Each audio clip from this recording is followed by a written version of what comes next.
The corpses walk in the tantric rituals.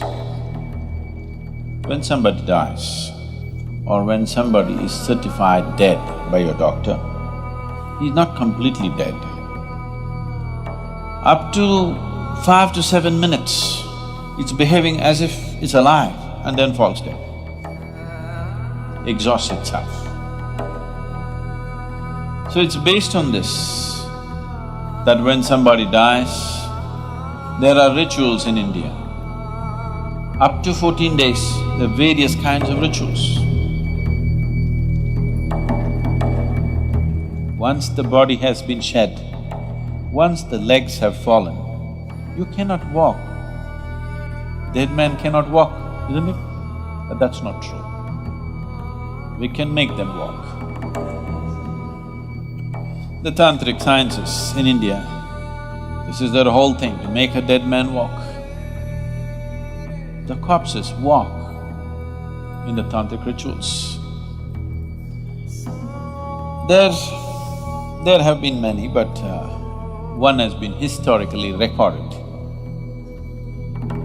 There was a yogi, there have been many like this, there still are. There was a yogi who had mastered what is known as Surya Sparsh. That means… Sparsh? Okay, touch, okay, contact or touch. So this is like the solar touch. There is a certain type of yoga called Surya Sparsh. So he mastered this. This was a bong. What's a bong? A Bengali. So, he lived in Varanasi and he periodically went to his guru and learnt different steps of this and was mastering this step by step. So, any number of times he displayed this in public, that if you bring a bird, a dead bird, which has been checked by everybody, it's for sure a dead bird, not a bird which is acting dead. A really dead bird, if it died within the last 3 hours, it's gone rigid. You know, within 3 hours a bird goes stiff. The rigor mortis sets in for a bird much quicker than for a human body. Because a bird has… the blood temperature, the body temperature of a bird is much, much higher than that of a human body. So, the way it cools down and how soon the rigor mortis sets in is much quicker in a bird's body than in a human body. So, 3 hours after the bird is dead, if you brought a bird to him with a simple magnifying glass, that too not from direct sunlight, from mirrored light. If you stand outside and mirror the sunlight inside, using that light through a magnifying glass, he would make the bird come alive. It would chirp, it would sit up, it would walk and it would fly. It would fly around for some time and then collapse and die again. So when people said, "Why can't you make it live?" He said, "This is all I know. My guru can make this happen. I am still learning," but he was already close to 70 years of age at that time. To his misfortune, it so happened, a 7-year-old boy of the local Islamic conquest had already happened. A Muslim king's son, who was 7 years of age, died of some unexplained fever. So they had heard of this man bringing a bird alive. They came to him and said, "Come and try," and our king's son. One thing was, he would never try it outside the presence of his deity. He had a small deity and a shrine. Outside the shrine, he would never try such a thing. He would practice it only in the shrine. He said, I will not do such things outside the view of my deity. They have no value for the deity because according to them it's idolatry. It's an energy form that he's created and with that he works. They said, this deity, God damn it, we'll take it. We'll take it to the palace. He said, no, it cannot be moved. He said, it can be moved. And they just picked it up. He cried, don't do this. And when they picked it up and this was happening, they were trying to drag him, he said, I'm not going to come. I will not do it. I am not going to do this. He got angry when they picked up the deity and taking it out like it's some kind of a toy. He said, I'm not going to bring your king's son to life. Even if I could, I cannot, but even if I could, I will not do it.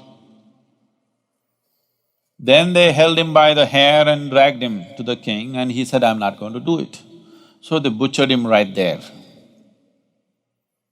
And in the process of doing all this, they dropped the deity and it broke.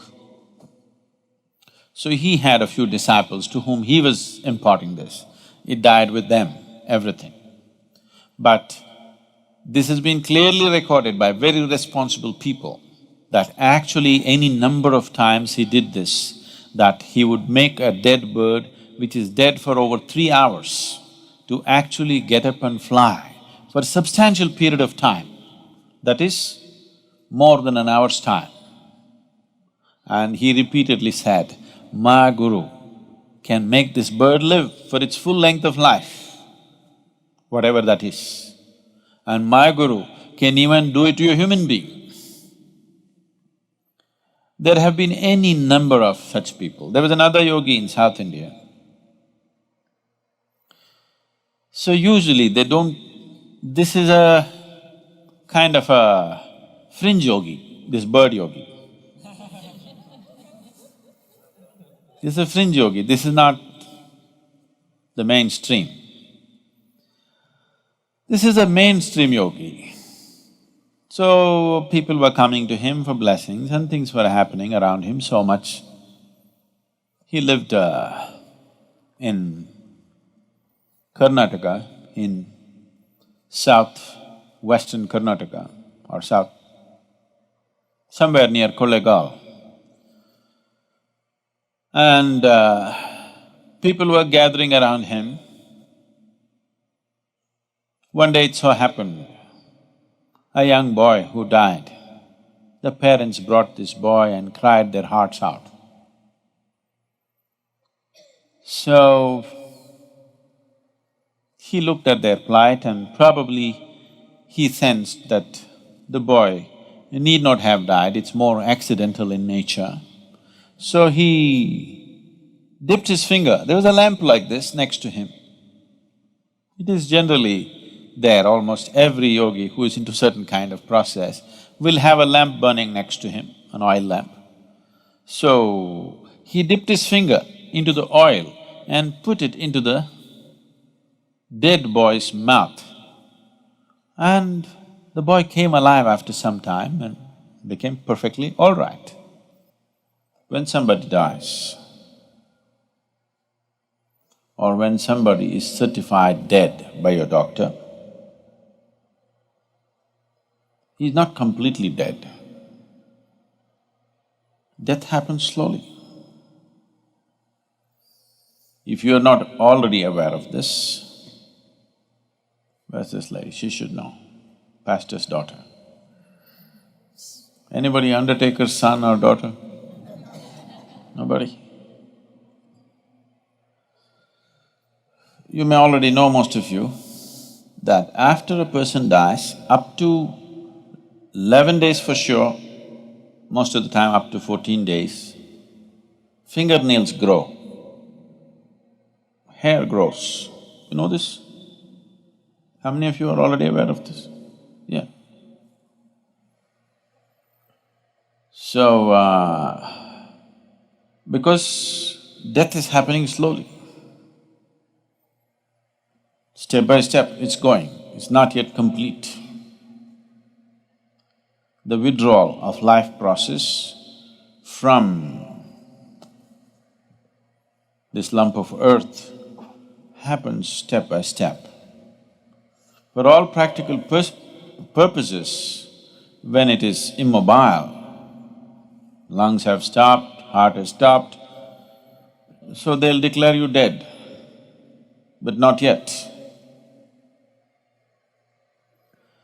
So it is by using this that still the life process is still continuing, you can rekindle that and activate the system. It is by using this that the Tantrics have dead bodies walking.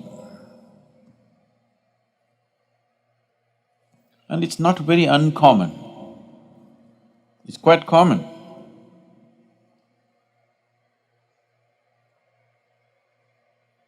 And sometimes, they will be working upon this when the cremation is on. There have been many instances, I have not personally seen, but I know people who have no reason to lie about it and they will not. Such people have actually seen a burning body getting up and walking. They've set fire to it, it's burning, but it gets up and walks.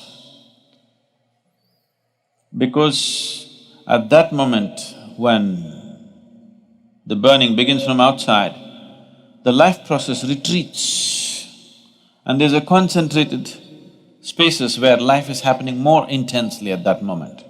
They make use of that and rekindle the system in such a way that suddenly it gets up and walks.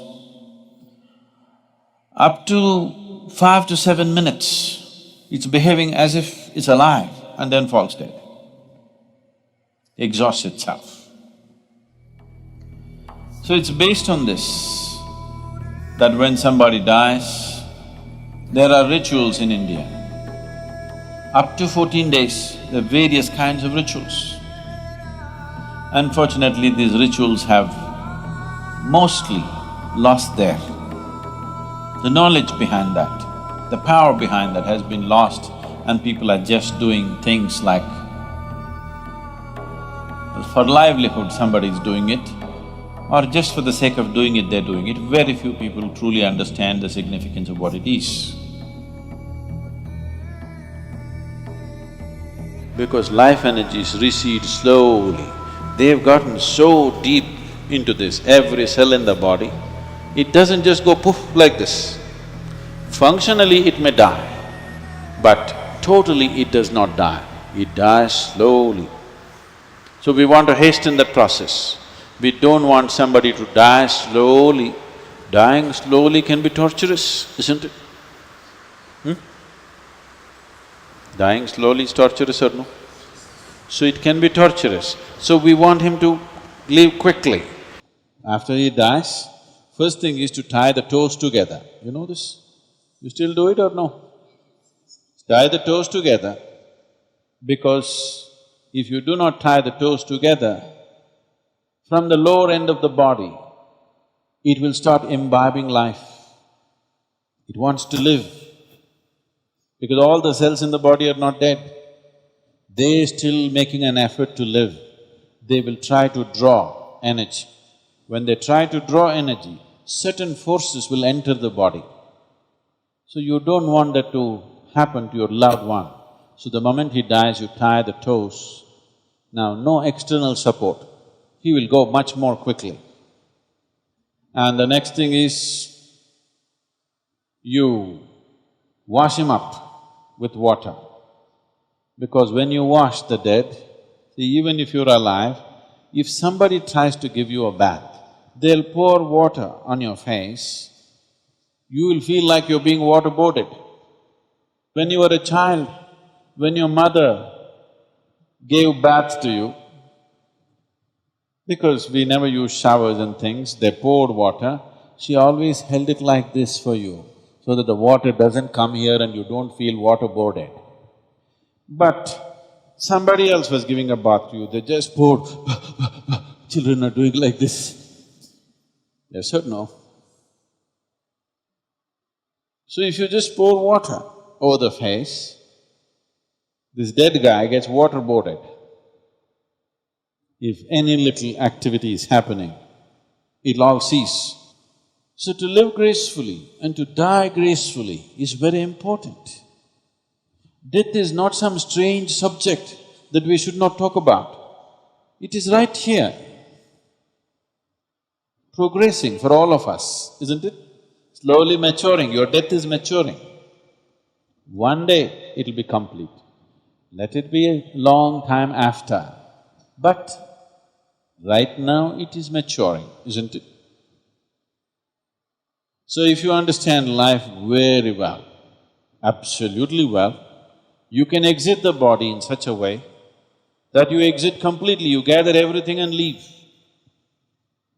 If you live like that, then we will give you a burial.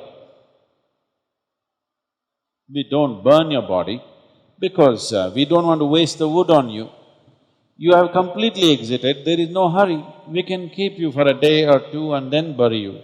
So I'm saying, this is a culture where we understood life and death absolutely well and dealt with it as it should be dealt with.